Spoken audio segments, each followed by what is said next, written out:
Hey everyone, welcome to Recourse Coaching. I'm Coach Katie, and in this video I'm going to show you my roller skating warm-up and mobility routine. And I usually take a 5-minute walk before I do the mobility portion of this, and I go through the mobility twice. I have a lot of knee injuries, hip injuries, and different things, and so I really need to make sure that I am completely warmed up before I go skating so I don't hurt myself. So I hope that this also helps you.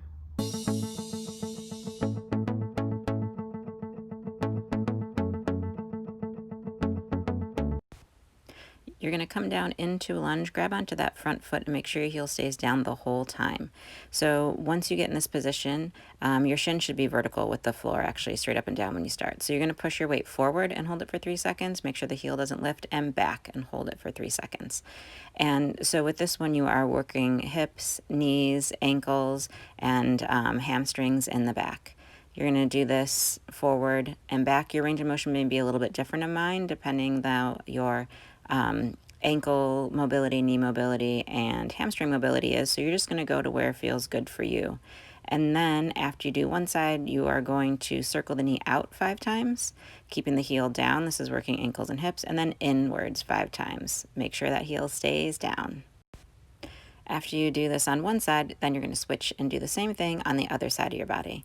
Now, after this one, we are going to do swimmer's arms. You do need to warm up your arms before you skate. You use them for balance, but also sometimes when we fall, we might flail our arms on accident. I know we're not supposed to, but then it's really easy to kind of tweak your arm or pull on your rotator cuff. So we're going to warm up the arms as well. You're going to start with your feet underneath your hips, slight bend in the knees, hinge slightly down. Basically, you're just going to give yourself a big hug and then throw your arms to the back.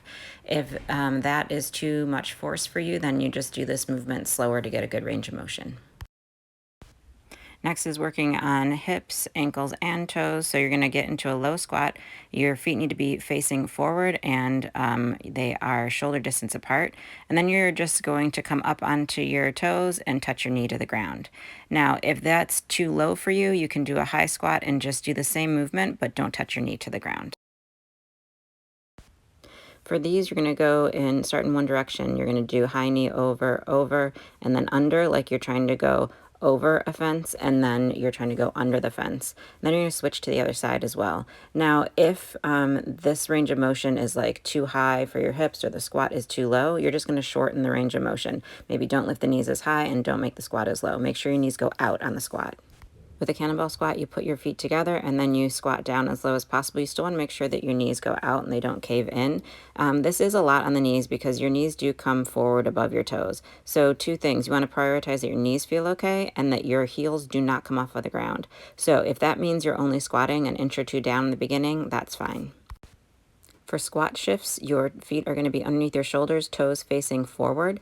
You're going to go into as low a squat as comfortable for you. Your heels need to be on the ground, and then you're just going to shift your weight back and forth. This is great for hips and ankles. Now, if you cannot keep your heels on the ground and toes facing forward, then you shorten the range of motion with this movement, and you start from higher up. So reset yourself, and you can just squat a little bit higher, toes facing forward, heels on the ground. With thread the needle, you're going to get in a good tabletop position, and then you're going to think of taking your pinky on one arm and kind of sliding it across the ground until your shoulder sets on the floor. Hold that for a few seconds. Then you're going to twist your torso up and point to the ceiling. Slide your pinky down across the ground, rest your shoulder, and point up to the ceiling. Once you've done one side, then you want to go ahead and do the other side. For the Spider-Man stretch, you're going to start in a plank, but then bring one foot up over by your hand. And then once you get in this position, then you are going to just think of letting your hips drop towards the ground. So you feel yourself sink into the stretch a little bit. And then you're going to switch and do the other side. Then you want to do this mobility routine one more time. Happy skating!